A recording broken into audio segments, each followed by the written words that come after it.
and shine. So you were going to give your CV, as it were. Yeah.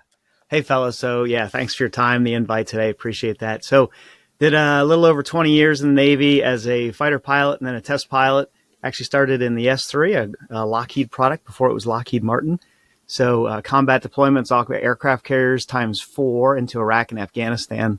So, did some work over there to help out. Close air support was the kind of crowning achievement for the F-18 at the time, because there was not a lot of air superiority required. In other words, we already owned the skies. Got to do that, and then went off to test pilots. Actually went and taught the Naval Academy, to Rob's earlier comment, with aerospace engineering. So got to teach the mids there, bore them a little bit with Bernoulli, and then when their eyes glazed over, I'd show them combat footage of something blowing up and explain why it's blowing up, how it's blowing up. And so kind of became a cheerleader for naval aviation, as well as an aero instructor for a little bit, and then went off to Air Force test pilot school. So I was a Navy exchange pilot. Flew about a little over 30 different types of aircraft, to include helos, gliders, cargo, and then, a lot of their fighters, F-15, F-16, all that stuff. I was too old in the program to try F-22s. What I mean by that is the F-22 hadn't been introduced into we call it handling quality syllabus, into the show and tell syllabus until after I left. So didn't get to fly the Raptor, unfortunately, nor the JSF. From there, went off, did a lot of weapons testing. I focused on air to surface stuff, specifically anti-ship. And then we do something called Link 16, which is like a giant Wi-Fi, right? That's airborne and ground-based now. And these weapons would dial into the Wi-Fi so we could update the target coordinates as it's running down range, which is huge if it's a longer range weapon, right? So mid-course, we can adjust it so it flies efficiently to the target, at least to the sensor basket where it opens its eye, whatever its eye may be, RF or EO or IR, and then find the target. Did that, and then went down to the depot in San Diego, which is where they reworked the old broken Hornets, and my job was to test them and make sure they worked. They usually worked, not all the time, so I have some stories there. My wife kind of got enough gray hair. She's like, hey, let's stop this craziness. And so the Navy said, well, you can go fly a desk in Pax River, which is where the engineers go. And we were in San Diego at the time, my wife's hometown. So she said, why don't we just settle down here? So we did. So we finished up, once again, a little over 20 years in the Navy. And then I've been consulting for the Navy now with some advanced weapons like hypersonics, still working pretty much air-launched anti-ship weapons, specifically partnering with Raytheon, something called HALO that was canceled, a hypersonic air-launched OASU, which is offensive anti-ship weapon. And then Lockheed Martin. Acronym in an acronym. I like it. What's that? I'm sorry. Acronym in an acronym. I know, I like nested. it. Yeah. I know. We have nested acronyms. It's terrible. Anyway, right now let me just say this. Sorry. I work with the OEMs, so the Lockheeds, the Raytheons. Anduril now is coming on board too, which is kind of nice.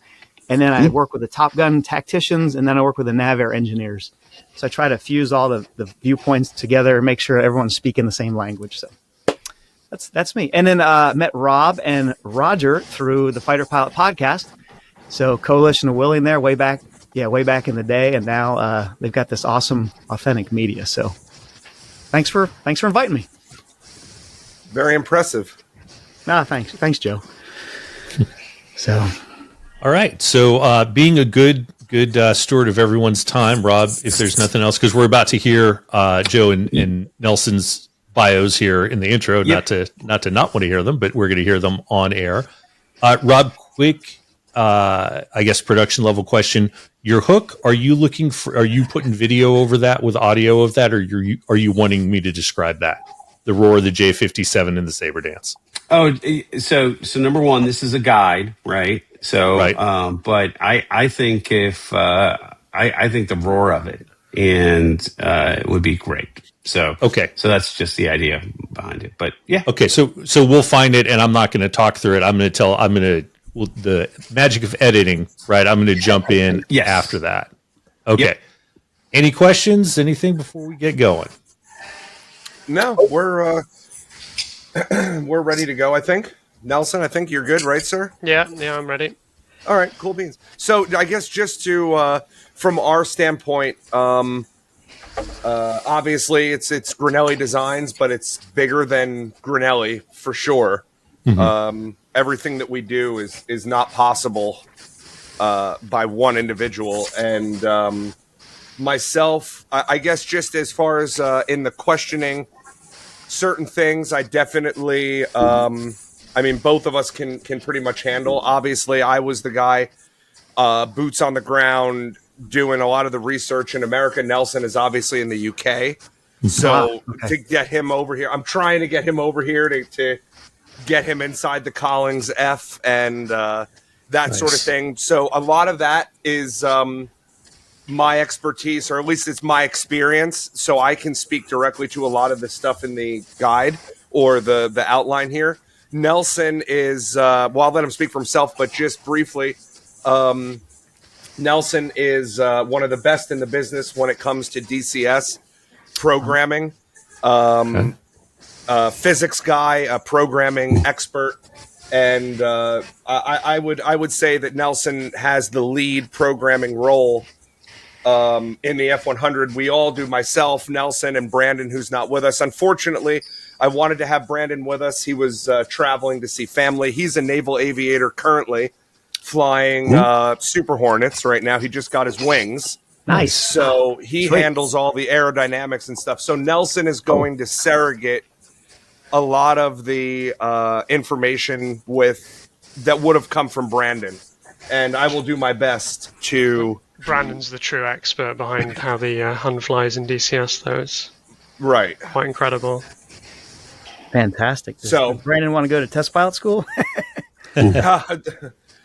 Brandon, from what I know, I've been friends with Brandon now for a while, and I know his dream was to get inside the Growlers and the squadron. He did get assigned to a really nice squadron. It escapes me off the top of my head right now, but he was happy the squadron that he got, and I've never known anyone that got single seat fighters that was I don't want to say disappointed, but you know, he really wanted to fly with somebody else. He wanted to have that 2-seat Growler, but you know, I knew from day one when he told me he was going in that he was going to get fighter pilots. He's another brilliant guy, and you know, we're just happy to be here, and we appreciate you guys putting a light on what we're trying to do, and hopefully we have some intelligent you know, quality answers and information that we could add to the overall story here.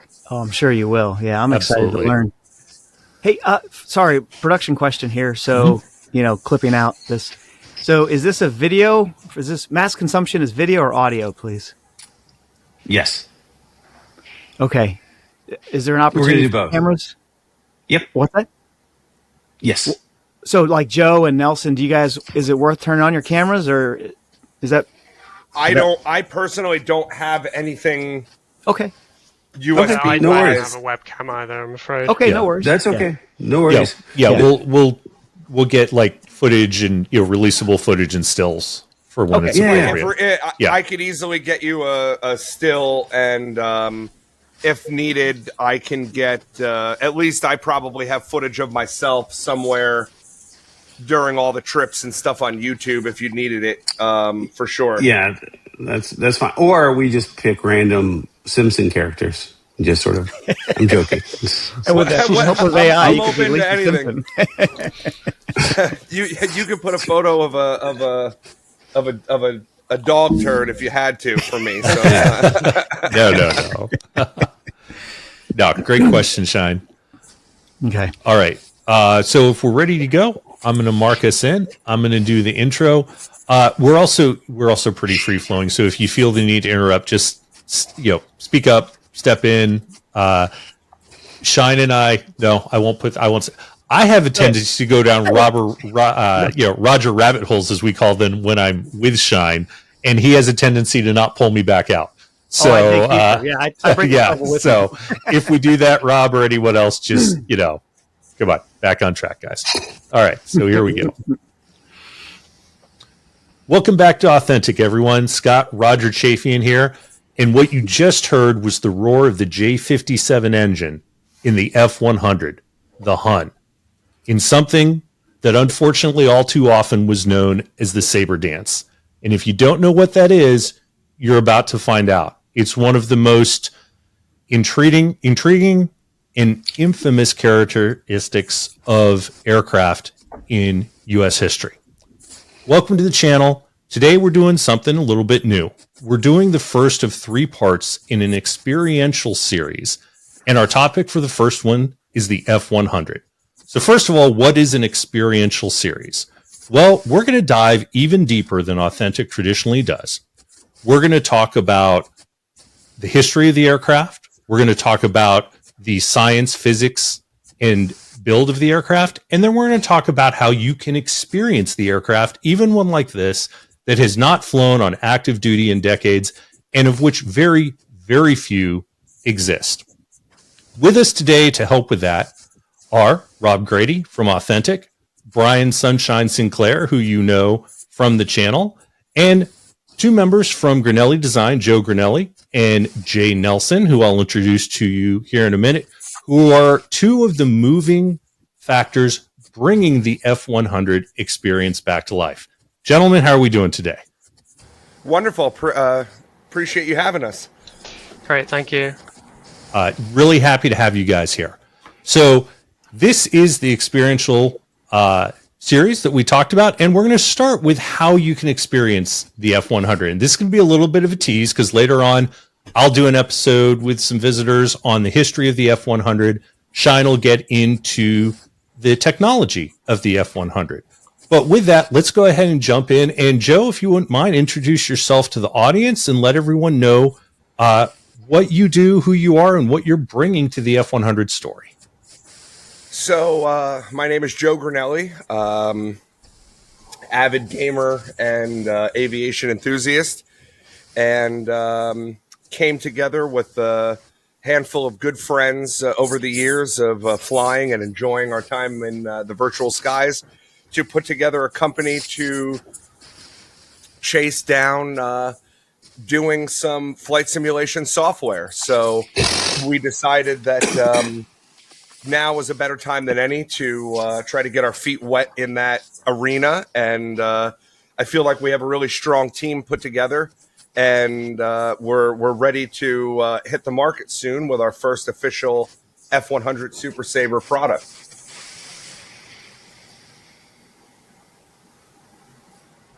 Yep. You're muted, Shine. Hey, did you guys hear a lot of background? Yeah. I did. I was going to ask, does it record the microphone tracks individually? Because It does. It does. It does. Okay, I think okay, it was, good to it was know. me. Sorry about that. Apologies. Okay, cool. Yeah. No worries. Oh, was that you, Rob? God, Yeah, it was. can't take you anywhere. as long as it's got them individually, then that's fine. Yeah, Yeah, no, exactly. great question. Yeah. Great good call. question. Thanks. Yeah. Okay, thanks, Joe. Nelson, why don't you tell us about yourself? Yeah, so I've been working on DCS since probably about 2019 when I started with the A4 mod. A friend and I we wrote the EFM for the A4 and various kind of systems.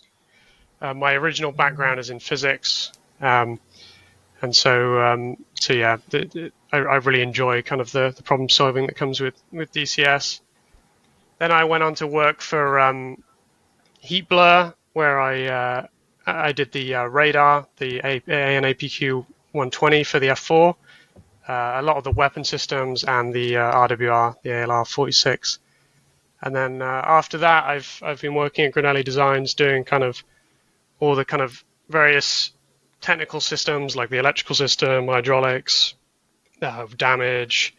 We wrote like a flight model tool, which I'm sure we'll get into later, and weapon systems and all these kinds of things that are necessary for a plane to exist in DCS. Awesome. So for any listeners who don't know what DCS is, and I think the majority of you do, but if you're here and you're not used to DCS, Digital Combat Simulator is just an amazing simulator. It's exactly what it says, of aviation platforms in an interactive virtual world.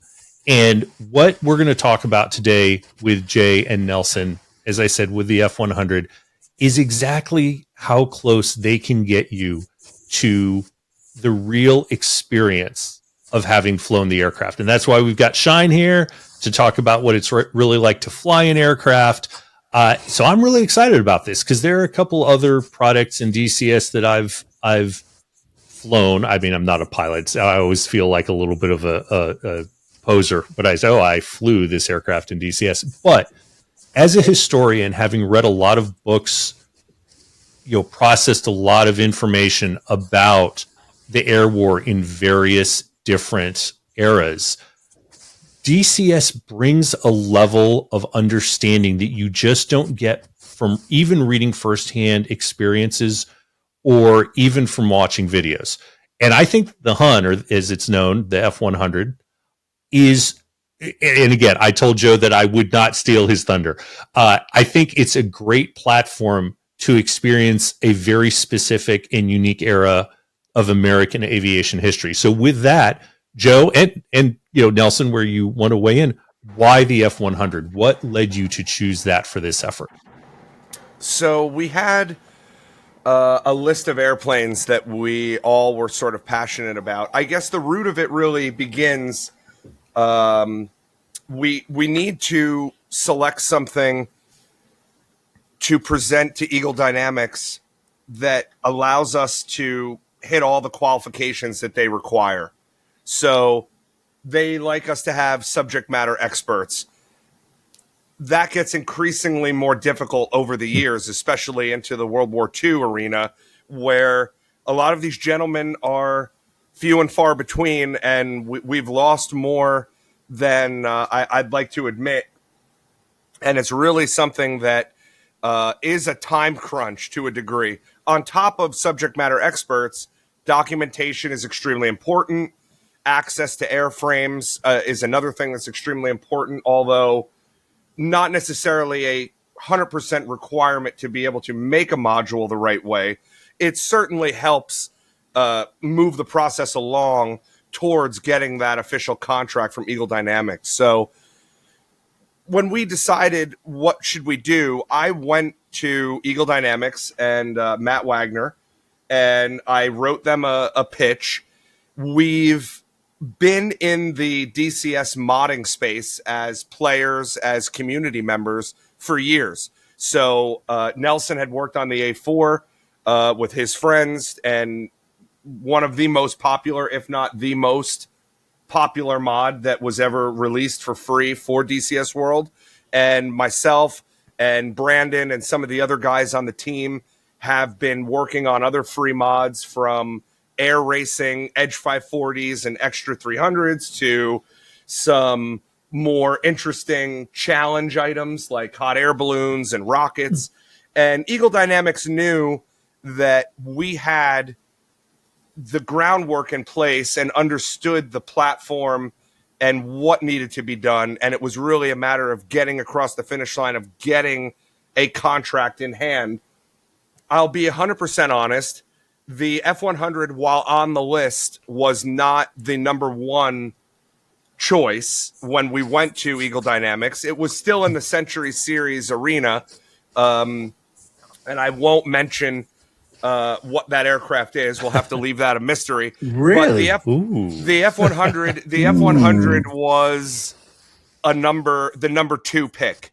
And some of the gentlemen on our team, we had fathers that have flown it. And during the course of this whole process that's taken us about 2.5 years, some of these fathers have passed away. Suddenly, unexpectedly, and it's horrible, and it guts me inside that speaking with a gentleman about F-100s, and then 2 weeks later, getting a phone call from his son saying he's gone, and I'm like, what do you mean he's gone? And he's like, he's gone.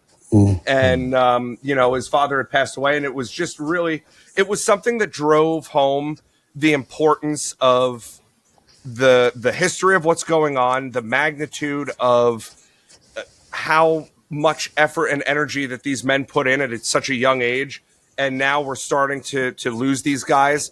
It really put the whole thing into perspective and amplified my intensity personally on how much energy and effort we had to put in to preserve the history that what these guys put in and what they sacrificed. Yeah. Well, and it's greatly appreciated, because you touch on a really key point, which is we lose, unfortunately, everyone with time and veterans with time. And, I've heard people say you could not make Band of Brothers today, right? They had to make it when they made it to get it right the way they did. And if you look at the timeline, we're about at that time with Vietnam, which was the heyday of the F-100 in its, combat operational life. So, really appreciate what you're doing. And I think that is really critical, just, personally as an American, a Western ally, and then also as a historian. So sometimes it can be hard to move on right from a sensitive and deep moment like that, but pushing forward, how do you go about creating the module? How do you start to translate the actual airframe, the cockpit, because obviously that is the user experience primary visual interaction. How do you do that? So our main process includes photogrammetry and scanning of as many airframes as we can get our hands on. I have been extremely blessed by the aviation gods to have been connected with amazing people like Dean Cutshaw, Mr. Rick Sharp, and the Georgia Museum. They all gave us opportunities to experience the F-100 like no other ordinary civilian could really experience the F-100. The Super Sabre Society, which is comprised of the Sabre veterans, a lot of these gentlemen did not just fly F-100s, they flew A7s, A10s, F-16s. They really existed in the golden era, I believe, in aviation, where they were young 20-year-olds getting thrown in F-100s, finishing their careers, being the first ones across the line in Desert Storm and F-16s and F-15s and other, Air Force related accolades. It's just unbelievable, the history and the knowledge base that I got access to. It all started when a gentleman by the name of Dewey Clawson, who was legendary in the Super Sabre Society, and he was one of the first guys that they interviewed on CNN in Desert Storm. Really quite incredible. He invited me with open arms to come in and join the Super Sabre Society at one of their reunions at the Ohio National Air Force Museum in Ohio. So I got to go out there. I met with about 25 of the Sabre Society guys. We walked the museum together and got a lot of shared knowledge. We had gentlemen that were, reminiscing about going from F-100s to 105s, and some of them were in 106s. Some of them went into the A10s. And it was really just a magical experience. And that all culminated with a trip to Fort Wayne, Indiana, to Mr. Dean Cutshaw, who basically gave me full access to his airframe and his crew. So as a guy like myself that has always been an avid aviation enthusiast, but never served or flew anything in a military capacity, it was really breathtaking to kind of be brought in with open arms and treated like family and one of their own from the very beginning. I've never met a nicer group of people in my life. They immediately recognized that I had been doing my research and my homework about the airframe. And with my experience having some ASE certifications for automotive mechanics in my younger years, they knew that they picked up quickly that I knew my way around the shop, the tools, the different things, and immediately put me to work. And it was a dream that I couldn't have really asked for, because how many guys get to work on the last F-100s in America? I mean, it's an honor and a privilege. So I strayed away a little bit, but getting access to these airplanes allows us to go in. We can bring audio recording equipment, laser scanning equipment, and some high-end photography equipment that allows us to do millimeter accurate scans and photogrammetry of the real airframes. We take that information back, we process it, and turn that into a really, really high polygon model that our lead artist Thomas would then go in and start modeling over. So effectively, the DNA of our digital product is surrounded in not only Mr. Cutshaw, but also the Collings Foundation F100, as well as the primary core airframe that we are doing, which is the 995 in General Goddard's F100D. So when we got access to Georgia, they had General Goddard's airframe on the floor, canopy open, ready to be explored.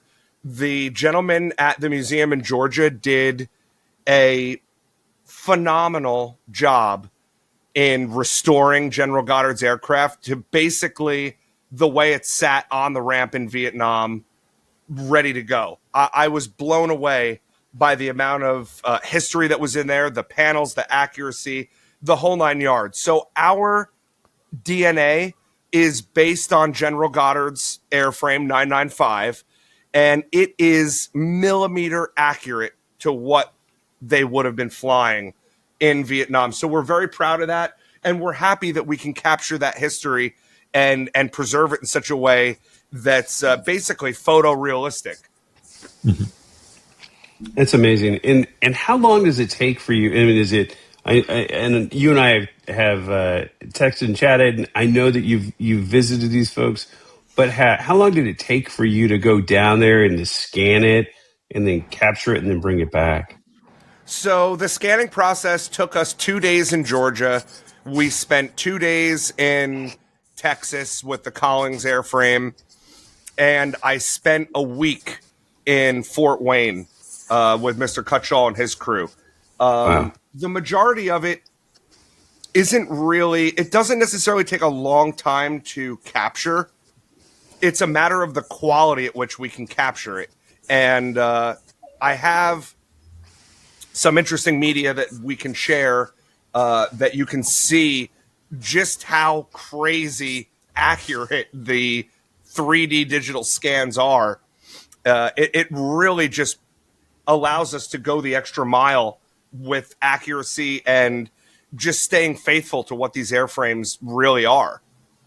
So, Joe, I had no idea. So basically, you've created or you are creating a digital twin of the F100D. Safe to say? It's 100%. We have cloned General Goddard's airframe. That's fantastic. So in industry, we still use that today. So I'm retired Navy, and work outside the industry now.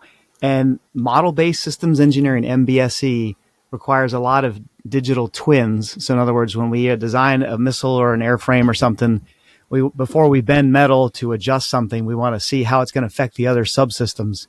And so digital twins are huge. So it sounds like that's exactly what you're doing. So you could, in your digital twin, you could increase the tail volume, for example, and you could change the stability. Is that as absolutely as granular as it gets? Okay. That's fantastic. A lot of that would happen in the programming more so than the actual 3D art. From a gaming standpoint, the airplane could look like a 3D model of a hot dog.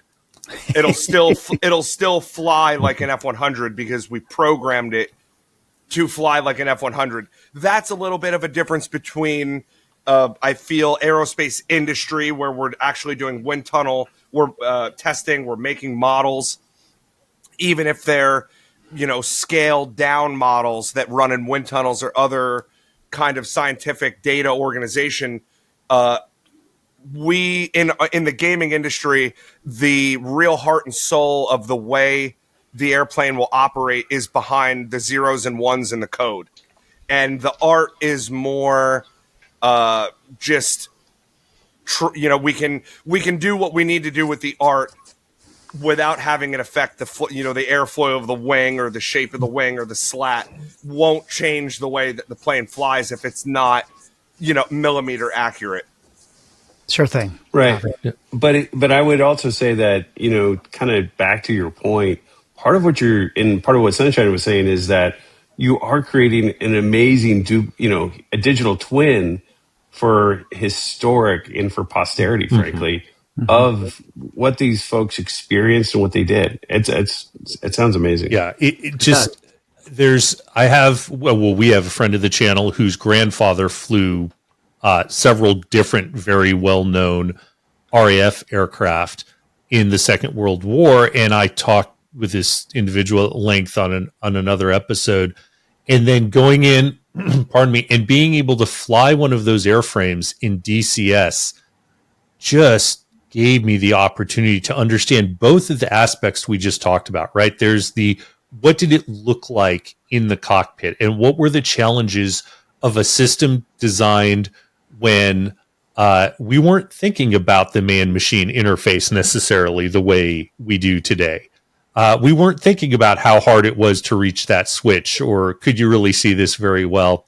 Or even just, and the F-100 is going to be the same way. How did these guys ever keep sight of another aircraft in a dogfight, or that target on the ground as they're rolling and dodging flak and trying to look around the canopy frames?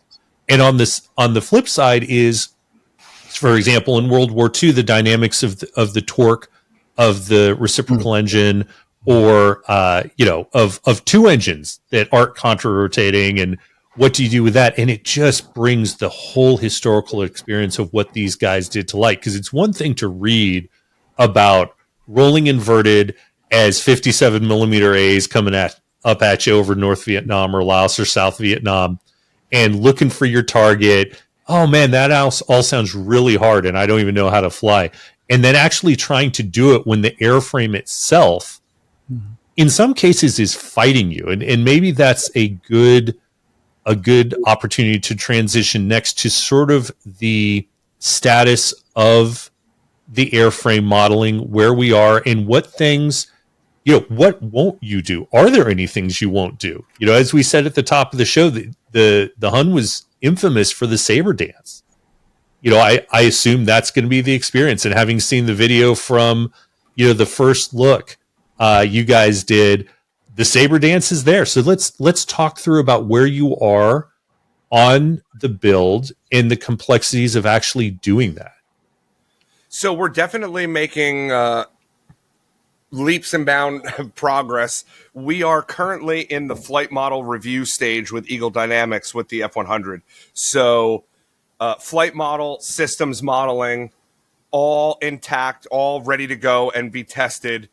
We have them currently engaging in the flight model review now, and we definitely will represent the Sabre Dance and a lot of the other quirks that were really highlightable in the Super Sabre flying regime. Definitely the adverse yaw is a big deal, and there's a lot of engine quirks, and there's a lot of different little things, even down to the way that you ignite the afterburner is like no other aircraft really in DCS. Maybe the MiG with a button press, but a lot of people are unaware the throttle goes outboard past a certain range, and sometimes the afterburner wouldn't always light. Sometimes it would light and the pedals would open halfway, and it would be a disaster. So I think there's a little bit more than Nelson can add to the flight model and the engine side of it, if you would. I was just going to touch on the engine thing with the afterburner. There's a significant amount of delay with the Dash 21 afterburner, which is what most of the F-100s had. And so you could wait up to kind of 1.5 seconds before the afterburner would even kick in. And while the afterburner is kicking in, the petals have actually opened up, and that just completely dumps all the thrust from the actual turbojet. So you have no thrust while you're waiting for the afterburner, and then suddenly the thrust kicks in and you start shooting off. So all these kinds of things are modeled in our aircraft. Shine, Sorry, go ahead. Yeah, so if you don't mind, I worked with a couple of folks across the pond there, Nelson, and is it called reheat? Is that right, the afterburner? I think the RAF guys tend to call it. It's a reheat. Awesome. So can we anchor on the engine simulation for a little bit? Can I pull some threads? Yeah. Yeah, cool. Okay, so first thing I think with the J57, right? It was novel in that it had 2-stage compressors, right? Low and then high stage compressors, which was awesome, but it was moody at times, right? And so to me, it seemed like the fellas, and I've never flown it, so me just reading accounts here, it seems like you had to really ease into the power. You couldn't just kind of slam it forward, slam it aft, throttle exactly chops. correct, Yeah, so it was real temperamental. When it came to compressor stalls, it seemed like it had, at slow speed, high alpha or angle of attack, right? You had some compressor issues. Are you guys able to model that too? Yeah. So if you slam the throttle from idle, you will immediately get a compressor stall pretty much every time. Okay. It does vary based on which afterburner can you have. If you have the newer afterburner can, they somewhat reduce the compressor stalls. And also you get those compressor stalls from high angles of attacks. For example, if you spin the aircraft, it will compressor stall and all that goodness. So yeah, that's all modeled in there, and the effects. Okay, and I'm assuming you have some kind of original database kind of point of departure, and then from there you can tailor it to the F100. So if you can talk about, where did you get your original engine data? That would be a question for Brandon. I'm not exactly sure where the original F100 data came from. Okay. We do have a lot of, talking about like the flight dynamics and stuff, we have lots of NASA documents, and they go through all kinds of aerodynamic data. So usually with flight modeling, you start off with a coefficient-based approach, because in real-time simulation, it's you can't run a wind tunnel, like a virtual wind tunnel. So that's quite it's a tool used in design, but it's not something that you can use in real time, just because it takes so much compute power to run. Mm-hmm. So in the game, you have there are lots of coefficients which the most obvious coefficient is the coefficient of lift, as everyone knows. As the angle of attack increases, the coefficient of lift increases. There are also other things. The coefficient of lift changes with Mach and all these things. So in our model, we have hundreds of these coefficients for all different kinds of parameters, and we have huge tables filled with kind of thousands of parameters which change based on Mach and angle of attack and side slip and all these things. And so that basically all builds up to the final picture, which are those forces and moments on the airframe, and that's what gets modeled in real time. And I think someone mentioned earlier about, is there any things we miss out? And we don't really have a choice, because the player can fly the plane however they like. They can do things that would otherwise get them killed in real life. So we have to make sure that every possible orientation of the envelope is covered. So even if you do a tail slide or you get into some weird situation when you end up flying backwards, like all of that has to be well defined, and it has to be realistic to what the real aircraft would have done. Some of that does require extrapolation because we don't have real wind tunnel data for it, but for the majority of the regimes, we do have really accurate wind tunnel data. And then just to finish on that, we put all these coefficients in from the NASA models, and then we have a testing tool where we can take basically real world test data and we match it to that. So there's a basically like a test where a pilot flew a real F100 and he slams the aileron over to the side. They recorded the position of the stick over time, and they recorded the position of the aircraft, and we can basically replicate that test in our flight model tool, and we can see if the results match, and if they don't match, we can adjust our coefficients to make sure that they do match. There's quite a lot of effort gone into it. Yeah. So what I'm hearing, so we kind of migrated from the engine to the aero side. So the aero, it sounds like you guys were using original NACA reference memorandums, right? Yeah. So all kinds of different coefficient data. Yeah. So that's awesome. So for the fellas at home, I guess, or the listeners at home, so NACA, right, was a precursor to NASA. They were the legit, yes. They were the single source on the U.S. side, anyway, for aerodynamics. And they would literally, in this case, they put a 45-degree swept wing reference model in a wind tunnel, and got a whole bunch of coefficients, measured a whole bunch of stuff, got some coefficients, some yaw derivatives, roll derivatives, right? They put it in a report, and then you guys use that, it sounds like, as your point of departure or your initial assumptions. Yeah, true? yeah. So you start Okay. with the coefficients Yeah. because those are the things which are the most. You can't start from test data because you don't really have a baseline of how you would generate those forces. So you Okay. always have to start with those coefficients, and they get you kind of in the ballpark. And then there are obviously things which are missed in terms of the coefficient model, so you have to adjust those coefficients slightly and or add other ones and account for that by making sure it matches that transient data that you get with those other tests, like the roll one I mentioned. And to me, There's like those iterative things are like nonlinear aerodynamic solvers. Is that what you so like highfalutin flight dynamic models? Is what you're yeah, using? yeah. So the coefficients themselves are non-linear. They're not linear based on AOA or anything. So it Okay. does get quite complicated to tune the whole thing because you've got such a range of space where you can adjust all these different things. But the nice thing about our tool is that every time we come across one of these real world tests, we write a little script. It can run our flight model in the script, and it can run it in like a couple of milliseconds. And then as we find all these different tests, we build up a library of all these tests together. And so then we can run all of them after we've made changes, and we can see if other ones have changed. And we can come back and say, oh, we adjusted this, but it broke something else. So we have to go back and find another solution to make sure it all matches simultaneously, which is kind of the difficulty when you're tuning a flight model. You tune one thing and then something else goes out of whack. So you have to be very careful. So having all those tests that you can run in seconds is really powerful because you can very quickly iterate and without fear of ruining the flight model as it is.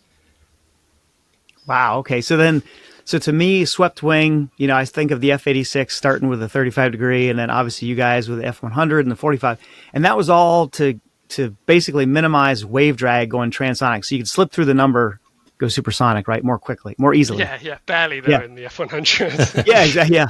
But now there are trade-offs, right? We know aero design is a series of compromises. So if we make it more elegant to get through the number, but then you have some high speed and some low speed kind of obstacles, right? And low speed, we can talk Sabre Dance in a little bit.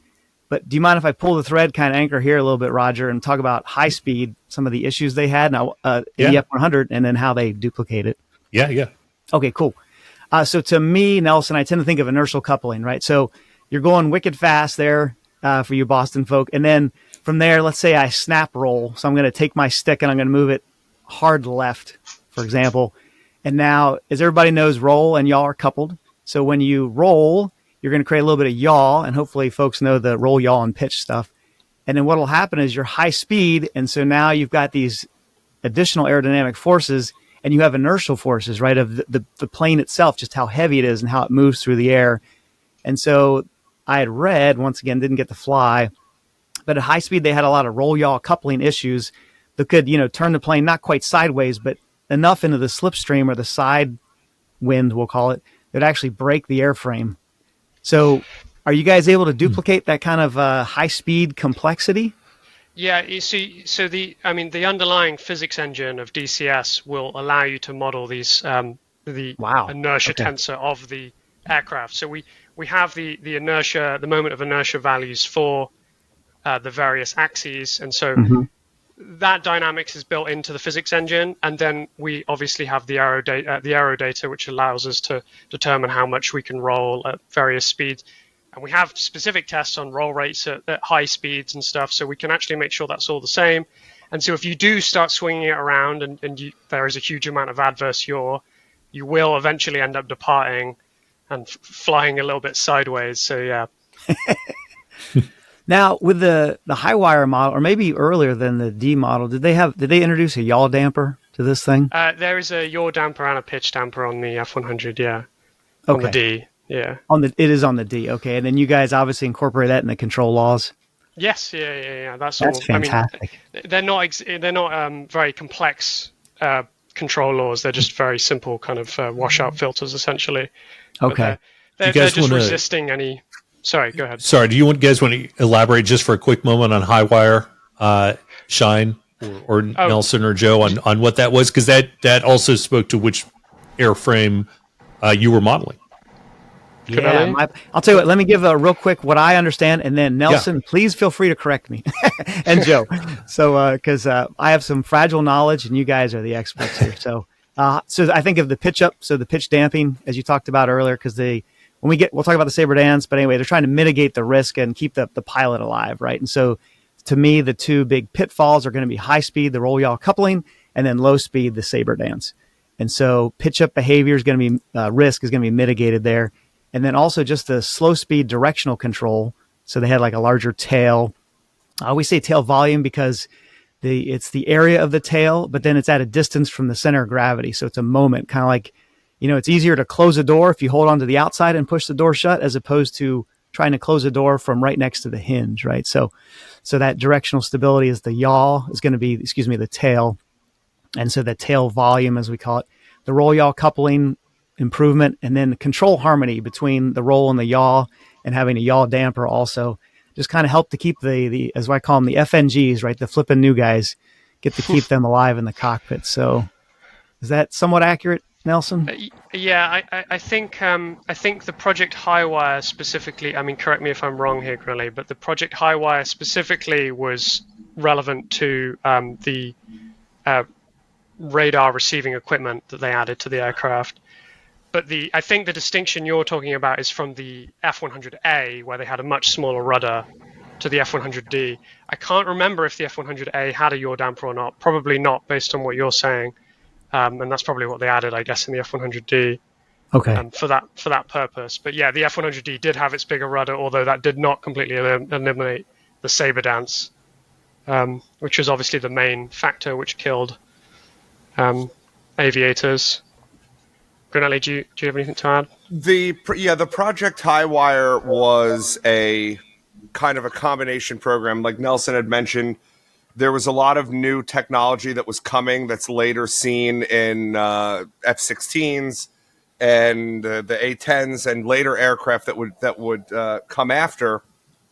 But the real Project Highwire plan was to try to normalize and standardize a lot of the airframes that were already in the field.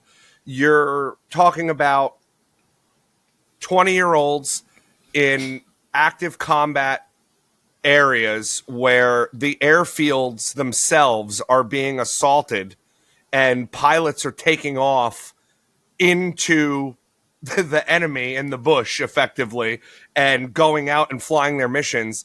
A lot of the planes were just kind of slapped together. Repairs were made, and it didn't really matter if the heading indicator was in the number 2 position or the number 5 position in the dashboard, in the layout, in the grid, as well as some of the other weapon systems and other technology that was kind of being improved toward the late 60s, that these airplanes just got unmanageable. So Project Highwire was a way to standardize those airframes that were selected.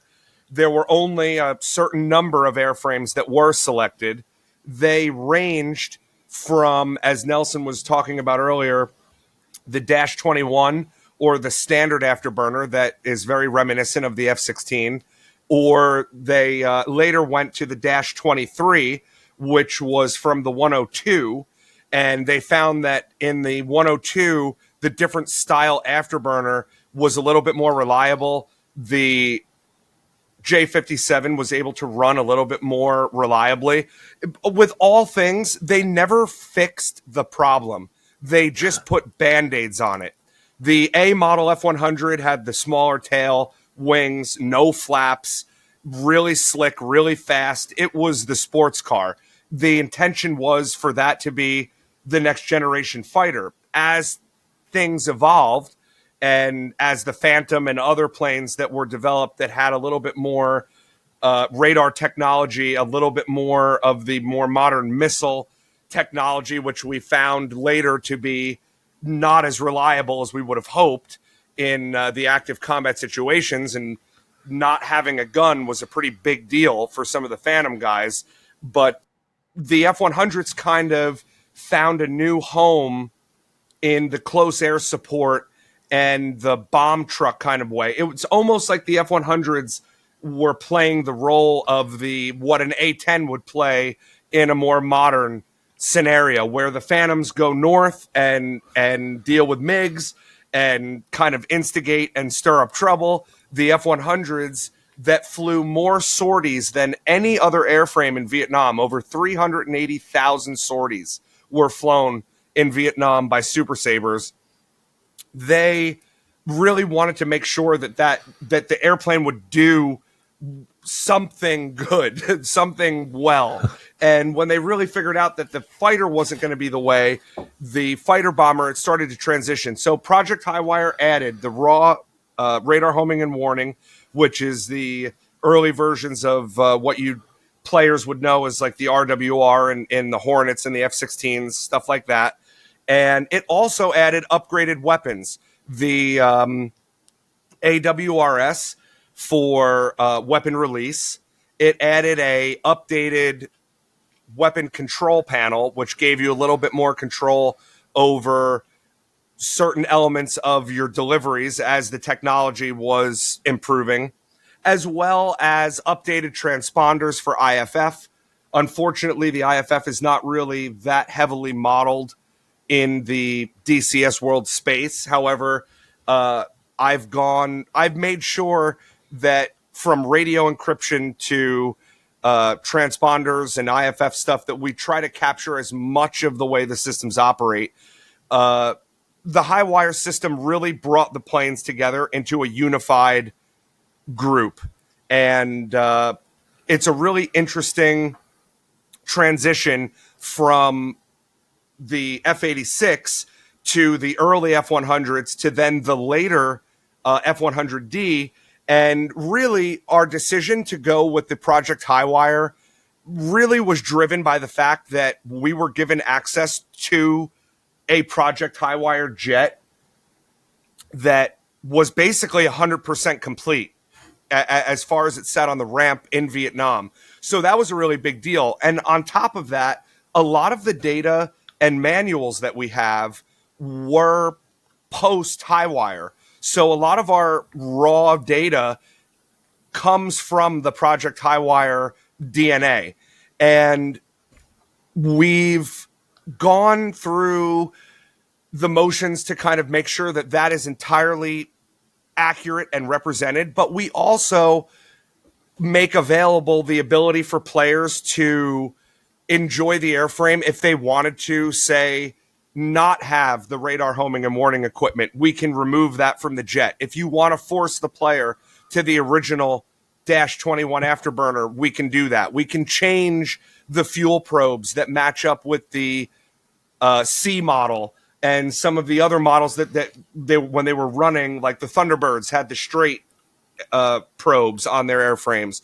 The later Ds and the Highwires had the bent probe that was raised for pilot visibility. And we want to make sure that you can not only experience the Highwire jet, but you can experience the F-100 in a wide range of configurations that really encompasses the real core soul of the airplane, because it's really a complicated airframe to fly. And it's not necessarily complicated to learn and understand what's going on in the cockpit, but when you need to put this all into practice, it adds up very quickly. Nice. And Joe, up at a high speed, high altitude, what's the first thing that's going to cause the screen to go red or kill the pilot, would you say? Is it going to be a yaw? Is it going to be a pitch? A roll? Engine? It could be. And the engine, I mean, right now, my gut response would be treating the airplane like it is a fly-by-wire aircraft is going to be what gets you in trouble. And when you merge with the MiG-15, the 17, the 21, the 19, whatever it may be, and you start trying to maneuver the F-100 like an F-18, you're going to find yourself in a lot of trouble. A lot of the pilots used to also intentionally use the instability to depart the aircraft and then recover and all of a sudden be on the tail of their opponent, because the guy in the merge was like, where did he go? And he's just departed the airplane and almost did a whole flip and turned around and tumbled through the air. And then all of a sudden, he's on my tail. And there's a lot of really great stories on YouTube and other documentaries that were made pilots talking about doing such crazy maneuvers to try to gain an advantage. But at altitude, at speed, not overhandling the airplane is going to really get you in trouble. And if you have enough altitude, there is time to recover and try to get back into the fight. But if you're in a big fur ball and you're struggling with flying the airplane, you're obviously not going to be a very effective offensive tool to the rest of the package. So overhandling the aircraft is definitely a really quick way to find yourself in trouble. We've had a lot of testers plant the aircraft into the ground through the Sabre Dance or whatnot. Yeah, smoking holes, got it, from over control. Okay, so if you have to finesse the stick, as we call it, so now I'm going from I think it's irreversible hydraulically boosted, right? Stick flight controls, I should say, for the F100. Can you guys duplicate some of that and I don't know anything about DCS, I apologize. Can you duplicate that in a stick? So can you have force gradients, breakout, control forces?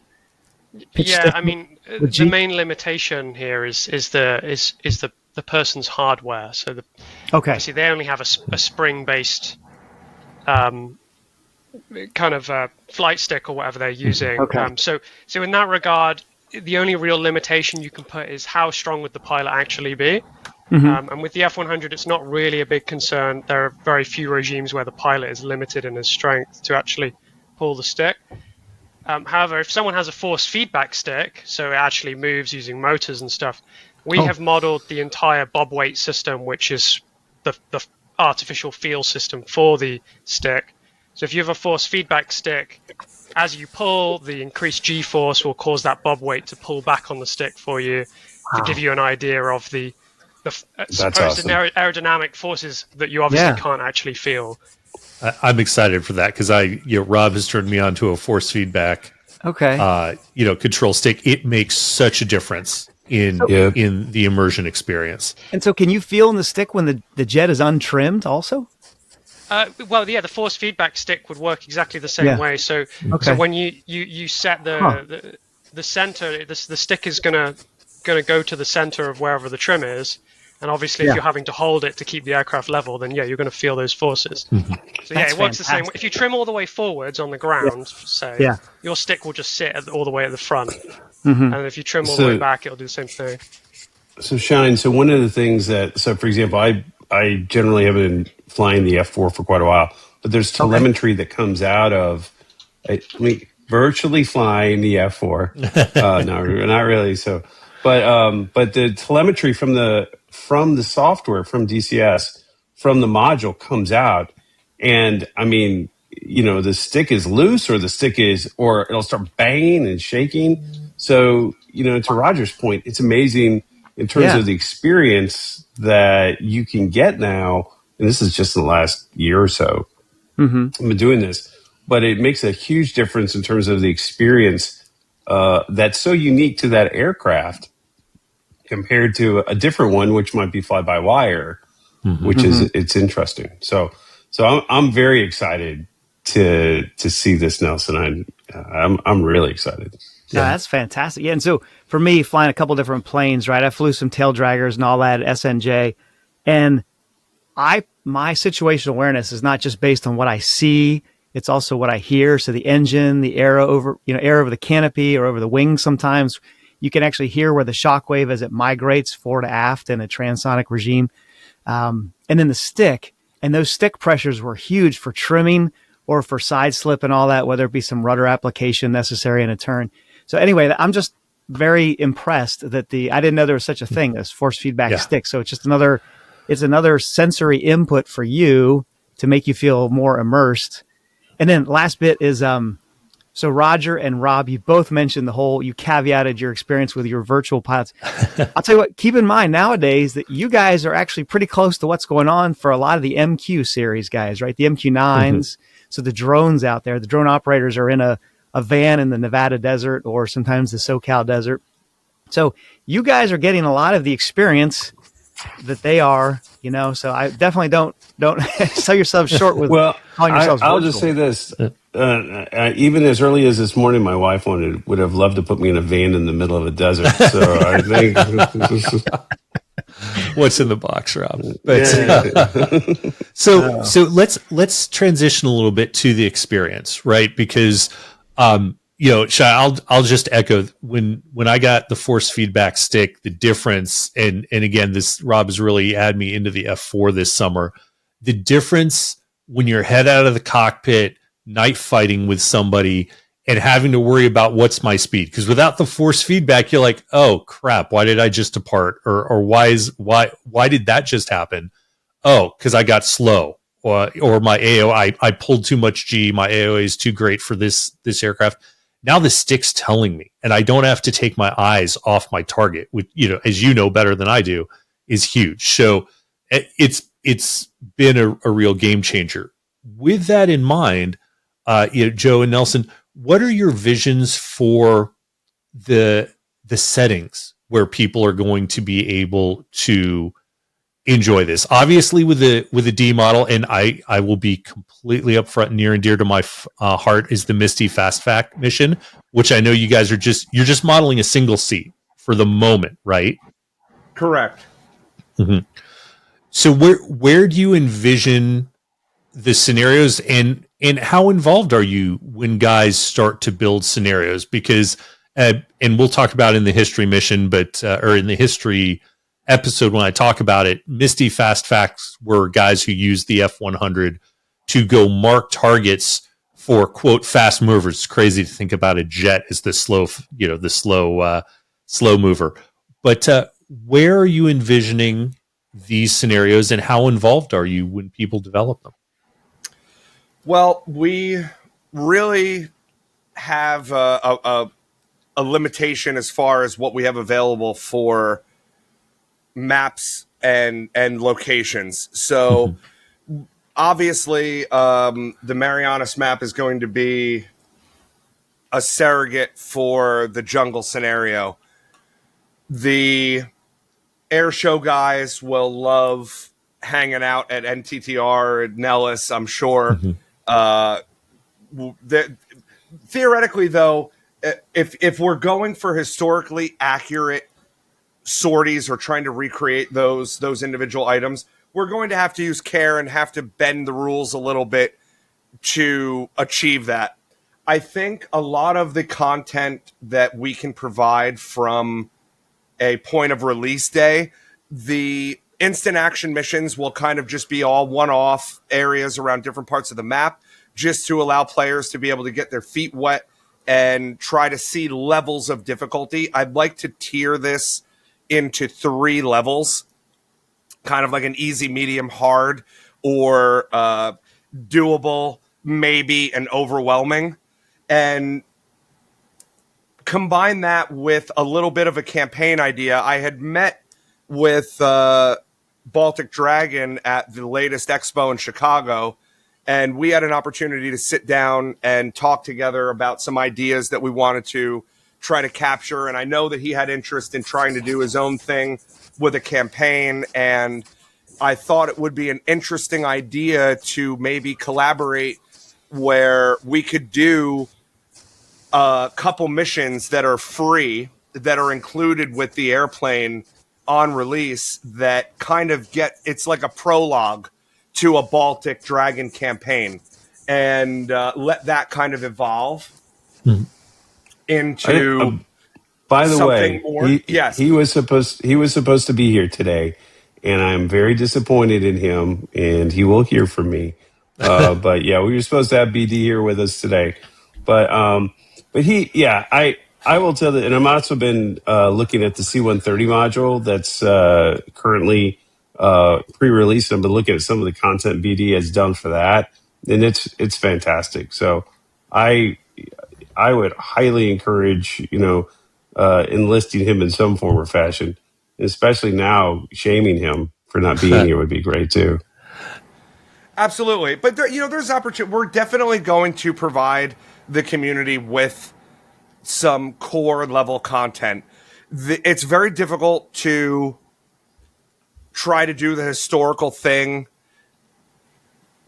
from the standpoint of actual like dotting the I's and crossing the T's, if you will.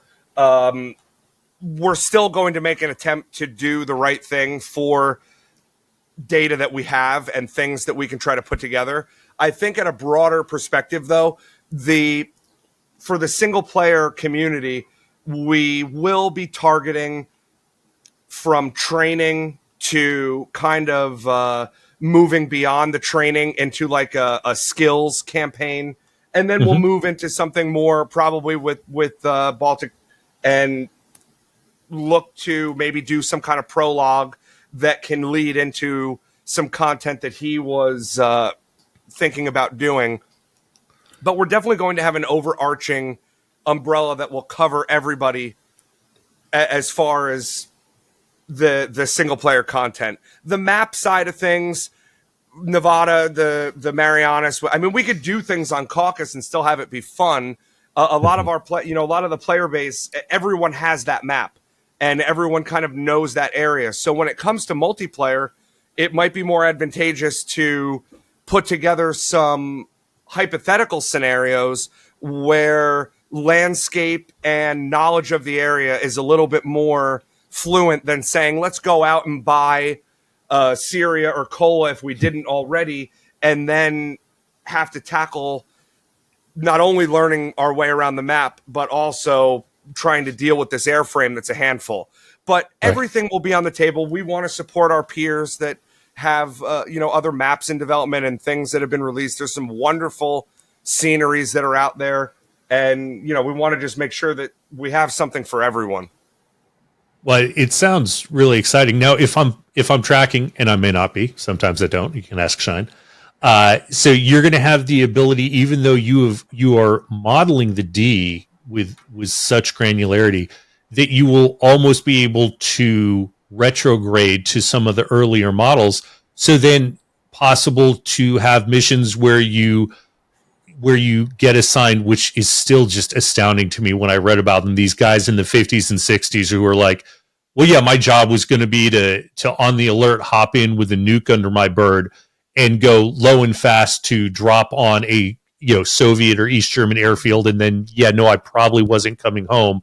Oh, by the way, in the F-100 doing the dive or the not the dive toss. Do I mean dive toss? Labs. Is that one? Yeah, the labs approach. Yes. So this is a really great question there. I'll try to be as concise as possible.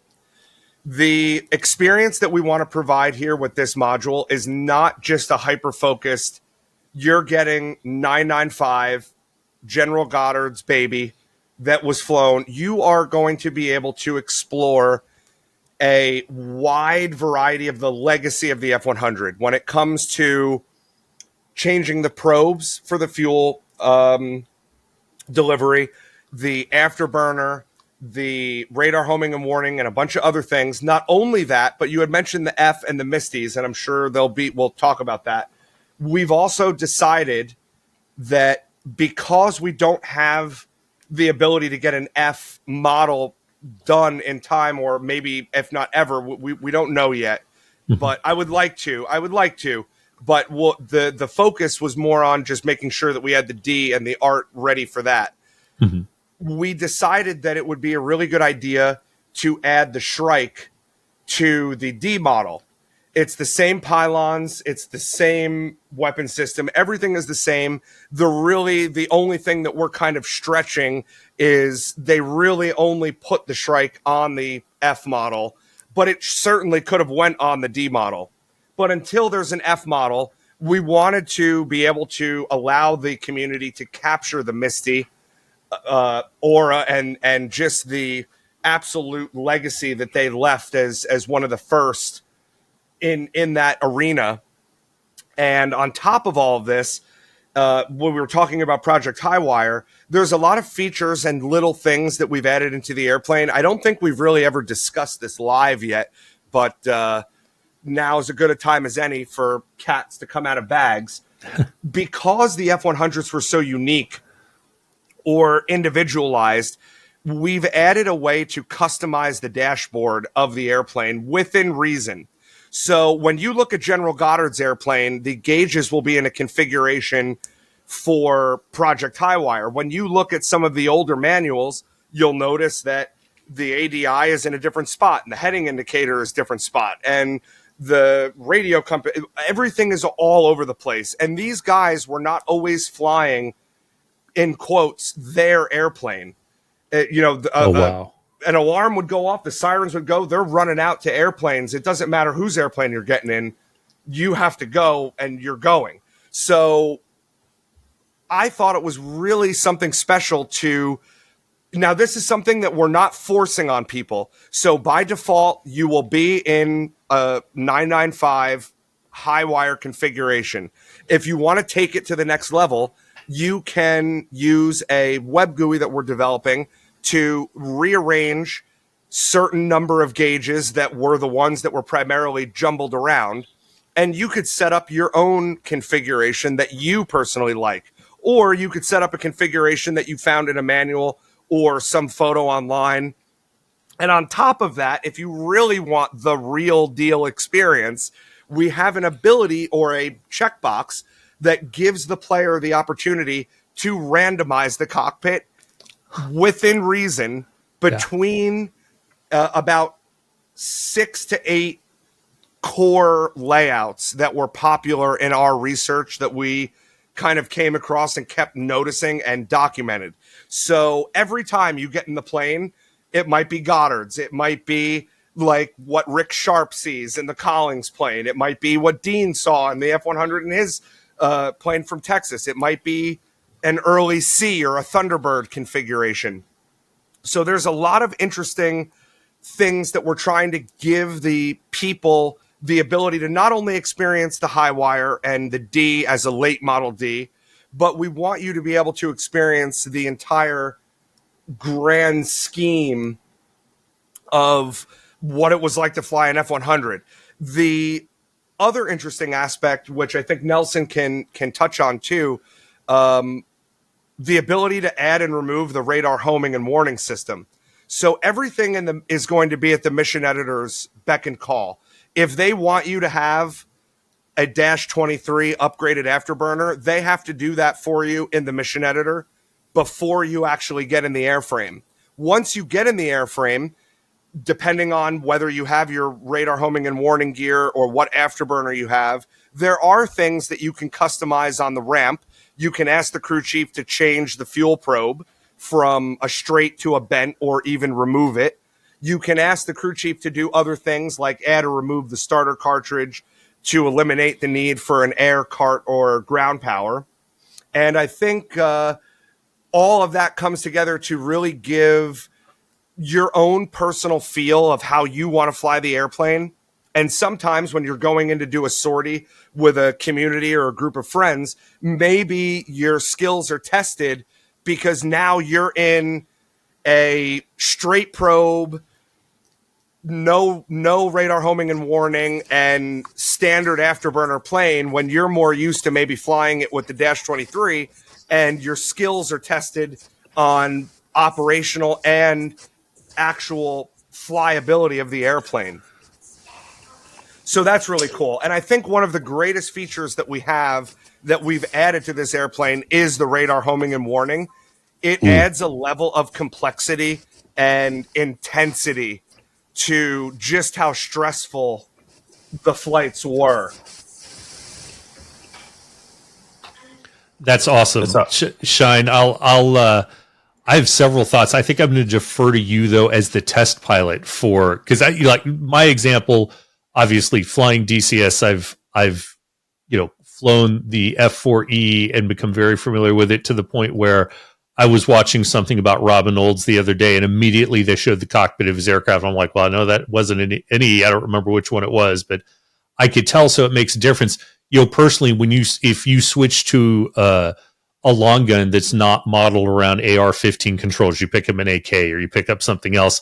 Your muscle memory. You go to drop a mag, and if you're not thinking about it, you're not going for the right control. So, man, this is phenomenal, Joe, that you guys have done that and Shine. From the test pilot perspective, and you have a number of airframes under your belt, so to speak. Pretty cool, right?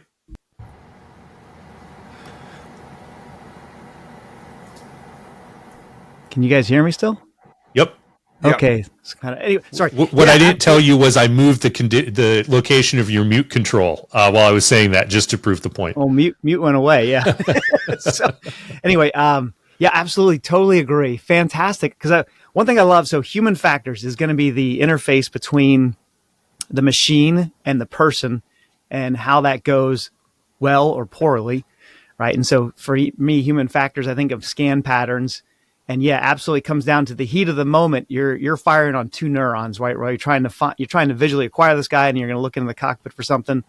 And so I love the fact that you can move the instrumentation around, and you can folks. Then one thing I didn't realize, because I apologize, I haven't flown DCS, is you guys are experiencing history, or you're helping, I should say, players to experience history, so they can go from we'll call it a detuned F100A. That's got a bunch of roll yaw issues, smaller wings, smaller tail, harder to land, got to keep the speed up on the landing kind of thing.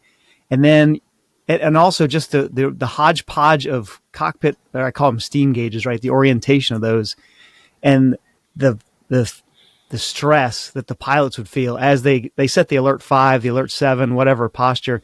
They run and jump into a plane and they look at it. And let's say it's nighttime and they're in a foreign airfield. They know they're going to get shot as soon as they bring the wheels up. And now they're trying to find their instruments, in the dark kind of thing. So I love the fact that people are absolutely immersed in the historical progression of the F100. So that is pretty cool. And then also testing what Chuck Yeager, I think, called the moral fiber, right? So how well a guy can actually handle the plane. And this is sans computers, so we don't have flight control computers. We don't have fly-by-wire in the F100. And so it sounds like you can fly the D, which has got the bigger controls, and it's a little easier. Still, there's a dance to it, right? Or you could detune it to the A, and really kind of you're off to the races. Because it sounds like that Sabre Dance really bit the guys, especially in the A model. Is that true, Joe? The A is not fully represented. Basically, what we've done is that when the transition from the A to the D was the larger tail, the addition of the wing fences, the flaps were added, and a couple other minor tweaks to aerodynamic design.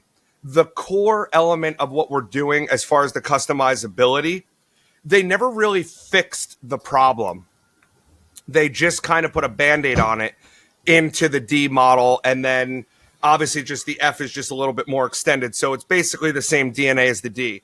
As far as aerodynamic data and regimes are concerned, we're not really adjusting we're not accounting for smaller wings or smaller tail, but we are accounting for engine configuration and other kind of cosmetic style stuff. So with the standard -21 afterburner, you're going to get an authentic D off the line kind of experience. Later with the -23 can from the 102s, you're going to see a little bit more increased engine performance and a little bit more increased engine reliability because of the thrust and different elements of how the engine really changes the way that the airplane flies. You'll see aerodynamic differences, but just at a base level, the A is not really represented.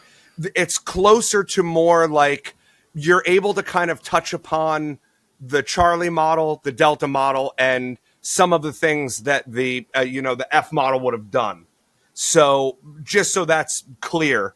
It's like capturing all the different configurations that were seen in the F100D as opposed to the specific airframe. So the specific airframe that's always underlying our model is the F100D, but there are, of course, all the different fuel probes, the different engines, the different afterburner cans and all that stuff. So you're still muted, Shine.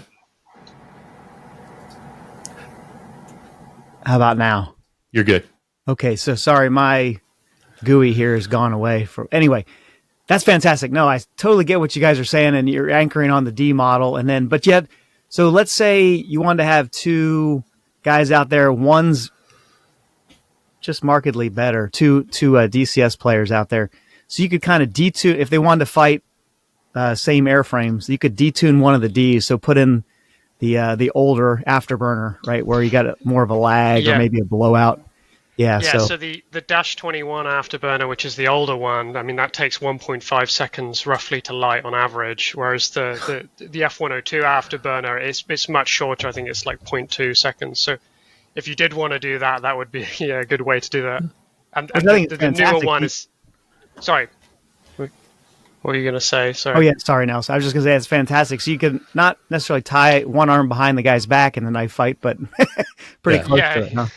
Well, it makes me think of, you hear about some of the real high time Tomcat guys who would go out and take an A just to prove to the newer guys flying the Ds that, it's not just the airframe, and they'd go wax the D pilot in the A with all of its engine limitations. It feels like it's analogous to that in some ways. Yeah, it's the man in the box, right, from the Red Baron quote. Yeah.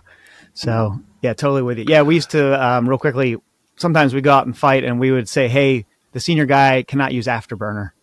And that would be our performance limitation against the new guy. So that is fantastic. So looking at time and just wanting to be respectful of everyone's time, a couple things. We've teased the Sabre Dance here a little bit. So who wants to take on describing the Sabre Dance, not just what it was, but why it was such a big deal? Well, the Sabre Dance was something that was very unique to I don't want to say it was unique to, but it was one of the first times that the Air Force put their new guys into a plane that was readily able to just just have total disaster without fail almost consistently. I remember sitting with gentleman Ken that flew F-100s and F-4 Phantoms, and he pulled me aside in the reunion, and he tells me, he goes, just remember one thing, Joey. He goes, if you don't have one tail, one engine, and one seat, you ain't shit. And pardon my French, but it really got me thinking. And this gentleman happened to fly both F-100s and F-4 Phantoms in Vietnam. He was only shot down in F-4 Phantoms and never had a problem in the F-100, so he had a little bit of a bias there. But I also remember him telling me if they just designed a training aid for the newer pilots that was kind of in the shape of a Y that clipped onto the front of the seat. So imagine your stick is in the neutral position, and as you start pulling the stick back, that Y shape comes to a point, and the further you pull the stick back, the less you want to move your ailerons left and right to induce or to prevent the induction of the adverse yaw in the Sabre Dance. These guys were flying in the pattern at 200 feet and using aileron to make their turns on final, and they're snapping the plane upside down at 200 feet and effectively lawn darting it, and there's no recovery from that. The other side of it is the famous video that every pilot probably saw from that moment on up until probably recently, and maybe they still show it, who knows, but that guy was coming in for a landing and then went into full afterburner and put way too much AOA on the airframe and started to stall the wing, and there was just no recovery. So a lot of the takeaways that I had from the actual F-100 drivers was drop the nose. That everybody told me at least 500 times, you got to drop the nose. If you cannot just pull unlimited AOA, it's not possible in this airframe. The other side of it was always use your feet in the pattern. So these guys were almost exclusively flying the pattern with the rudder, and mixing and matching the two. Some guys that were more experienced could obviously like the Thunderbird pilots were doing some incredible things with a really dangerous airframe, and it kind of blows my mind that they had the gall, the stones to actually go up and do it. And a lot of the disaster that came from the Sabre Dance never really was solved. they tried to put a Band-Aid on it. And I remember in one of the documentaries, they basically, North American relied on the wit and skill of the pilots to be able to wrangle and handle being operational with these airframes in a combat environment. So I'm sure Nelson has a couple other things that he could maybe add from a technical standpoint of how we try to represent that properly. But it is 100% represented, and it never really truly went away. It just sort of got a little bit better. So definitely expect to struggle at first with the Sabre Dance in the F-100D for sure.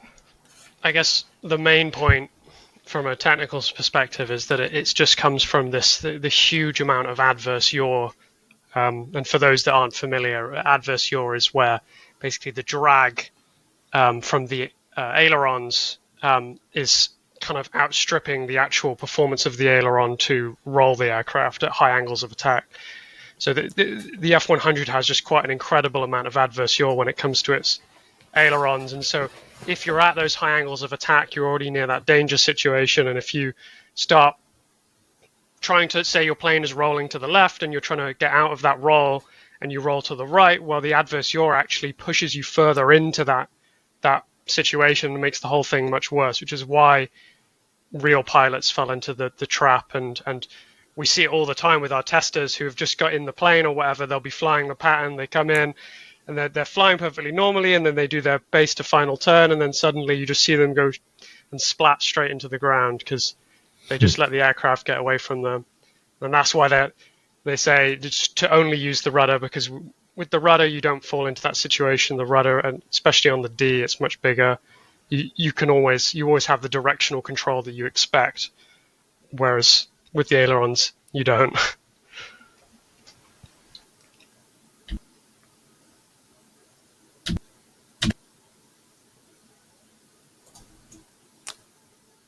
Can you hear me now, Roger? Yep. Oh, there you Gotcha. go.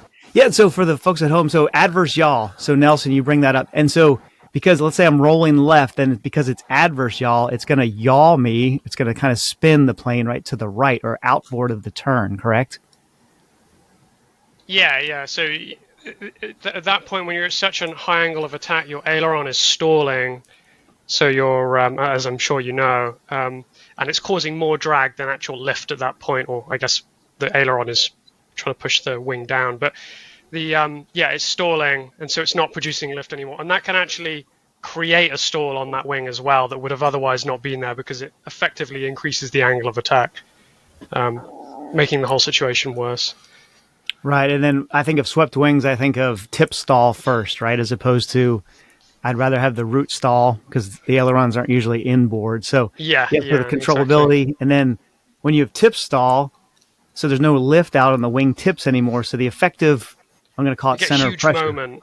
Yeah, exactly. It to just roll over. Yeah, because the lift effectively moves forward on the plane with respect to the CG, center of gravity, right? So then it's going to pitch the nose up, and so it exacerbates. So it's got positive loop feedback, right? Or it just gets worse unless you handle it. You've got that effect of the yaw, and then obviously the wingtip stalling, as you say, and just that whole situation. As it gets further into it, it makes the whole thing worse because now the angle of attack is higher, and so on. So then, you end up crashing, unless you realize it's happening and you push the nose forwards and you opposite rudder, basically like counter spin procedure type thing, and neutralize the ailerons. Sorry. So it's like turning the wheel on your car to the right, and you start going to the left and your gut says turn harder right, and you get more left the harder right you turn. Yeah, and a skid kind of like oversteer, yeah. All right. Yeah, totally. So, no, go ahead, Shine. Oh, sorry, last bit. Yeah, so Nelson and Joe, just because you both brought it up, so having to correct a condition by stuffing the nose, or pushing forward anyway, is so counterintuitive when you're that close to the ground. Yeah, right? You feel that altitude is your life insurance, and now you're basically draining the life insurance by stuffing the nose. But in reality, you're actually saving yourself because you're removing that stall condition on the tips, hopefully, which is going to mitigate a lot of it. That's why the life insurance is there. Buy it back. Yeah. So right. Thanks. So no worries, Nelson, Joe. I'm going to give you guys an opportunity for a final word, but I'll let you think about that for a minute. Because I'm going to ask, because people are going to give me feedback and kill me if I don't ask. How close are we to seeing this in the wild? We are pretty close.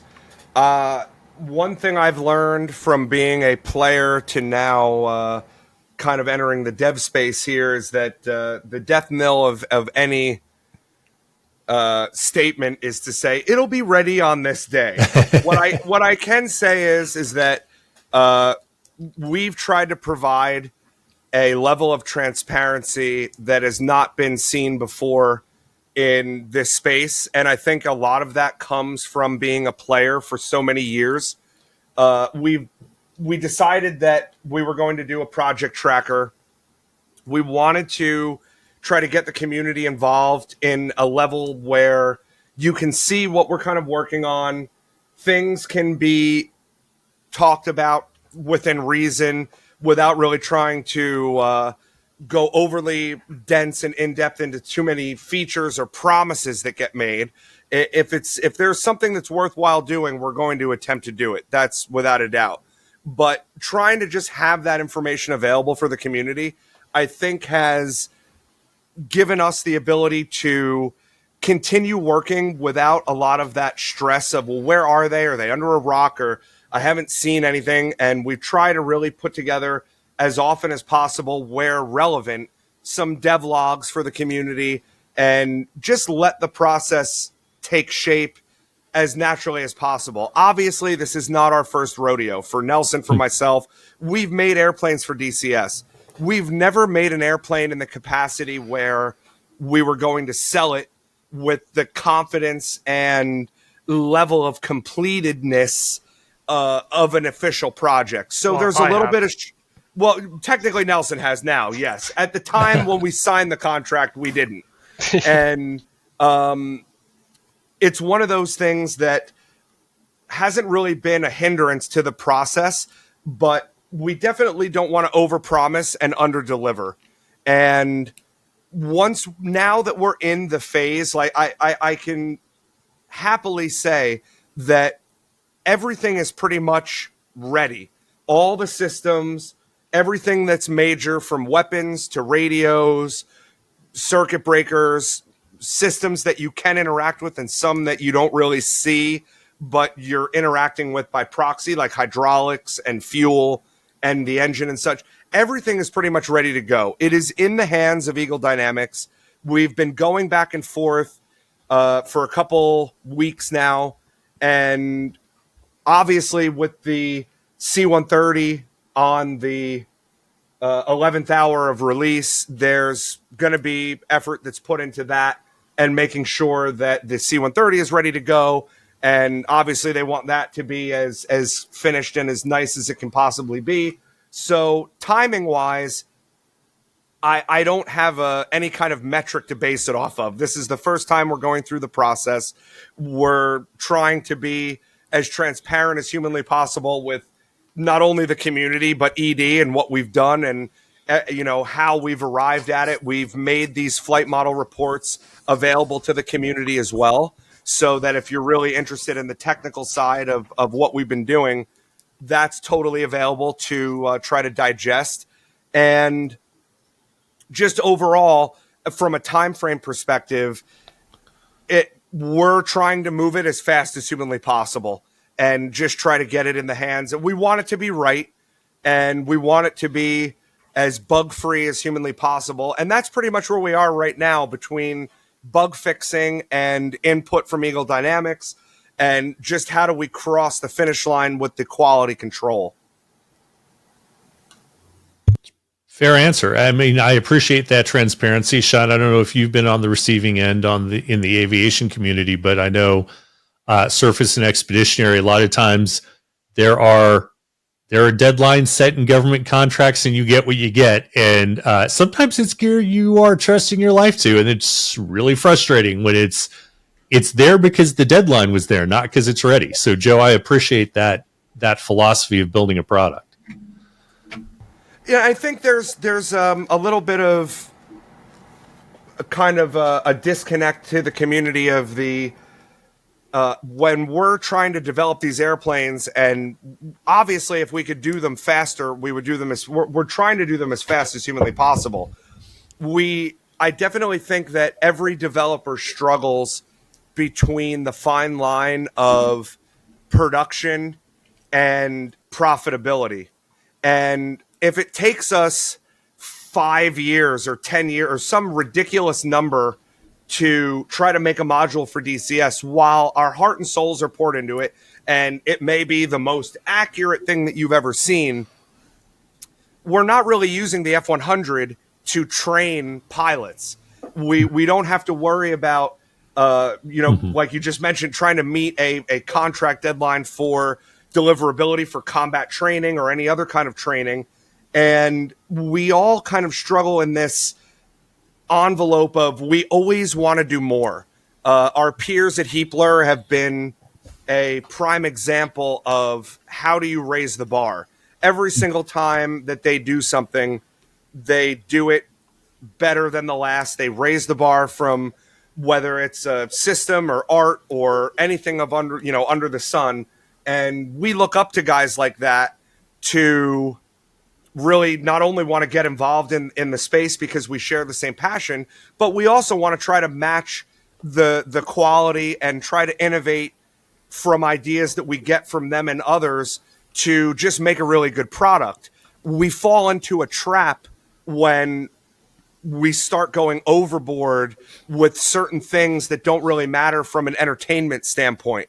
So this has been a really big experience in not only are we trying to preserve the history of this airplane and the legacy of the men that flew it, but we also need to remember that we are trying to do more than just the F-100. It is a business at the end of the day, and there are expenses that go into trying to make these airplanes, and we need to have that balance. So hopefully, we meet everyone's expectation, and when the product is finally out, it'll be a huge weight off of everybody's shoulders, and I think the next one will just be better and faster. And hopefully there's opportunities to keep doing some of the Century Series stuff, or maybe find ourselves in something a little bit more modern, or maybe a little bit older. It really all just depends on where all the cards fall. But I think that has got your name. I think that's 105. I would like to attack Just the 105 for sure, without a doubt. Yeah. There's a couple. The 106 is really cool. The 102 is really cool. I feel like if we could get a good response in the kind of Vietnam era, it'd be great if we could have a Vietnam map eventually. I know that they've said there's a Vietnam map on the way. We personally don't know anything about that, so I can't comment or speculate beyond what we've all seen in the community interviews with WAGs and other ED personnel. But I would like to personally chase down a little bit more of the Century Series and flesh that out. It's a really complete theater, with Red Stars coming up with the MiG-17 soon. And obviously we have a 15, we have Magnitude 3 and their MiG-21. We have the Phantom from Heapler. There's a Sky Raider in development from Crosstail Simulation. So a lot of our peers, we're all kind of putting our DNA into this theater.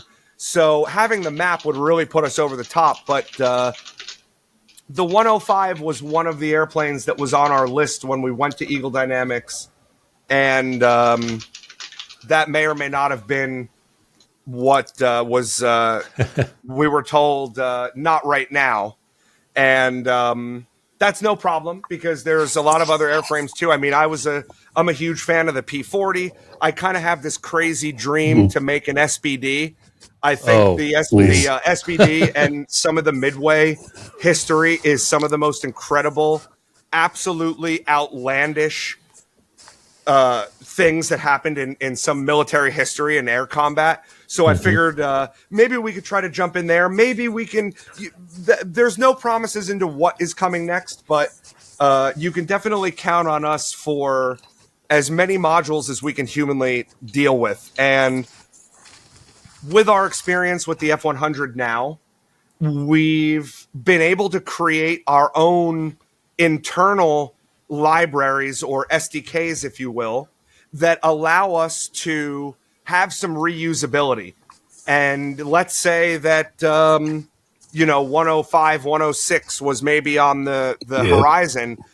It'll come together a lot faster because we have the DNA for that Century Series era. So while there are differences, obviously, between these airframes, a lot of it can come together faster. And the real problem is art.